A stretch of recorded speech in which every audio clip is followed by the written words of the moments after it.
ప్రతిభలను వ్యర్థము చేయక తన యొక్క ప్రతిభను గుర్తించి దాని మీద సాధన చేస్తాడు. ఆ వ్యక్తిగా మనం ఉన్నామా లేదా ఒకసారి మనము పరీక్షించుకోవాలి.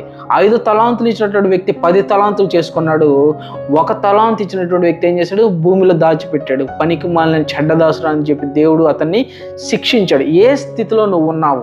ఇప్పుడు మించిపోయింది లేదు, యూనిటీ ఫోకస్. ఇప్పుడు మించిపోయింది ఏం లేదు, ఇప్పుడు మునిగిపోయింది ఏం లేదు. ఇక్కడ నుంచి అయినా సరే నీ మీద ఫోకస్ చేయి. నీ టాలెంట్స్ ఏదో గుర్తించు, అడుగు దేవుని అడిగా, నా టాలెంట్ ఏందయ్యా, దాని మీద నేను ఫోకస్ అయ్యేటట్టుగా నా యొక్క మైండ్ సెట్ చేయ, జ్ఞానం గలవాడిగా నన్ను చేయ, వివేచన గలవాడిగా నన్ను చేయని ఎప్పుడైతే మనం దేవుని అడుగుతాం, కంపల్సరిగా దేవుడు మనల్ని అభివృద్ధి చేస్తాడు. వన్ మోర్ థింగ్ ఏంటంటే, కన్సిస్టెన్సీ, డిసిప్లైన్ అనేది చాలా చాలా ఇంపార్టెంట్.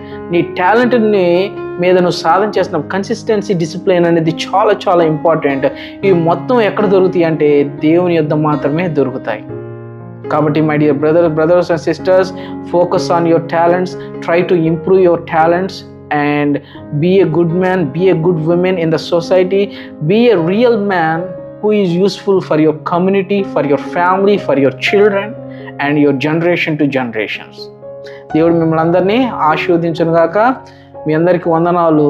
మరొకసారి మరో యొక్క న్యూ పాయింట్ తోటి the 10 real characteristics of real man అనే 4వ పాయింట్ గురించి మనము ధ్యానించుకుందాం. మీ అందరికీ వందనాలు. మా కొరకు ప్రార్థన చేయండి. అనుదిన ప్రార్థన మా కొరకు జ్ఞాపకం చేసుకోండి. దేవుడు మిమ్మల్ని అందరినీ ఆశీర్వదించును గాక. ఆమేన్.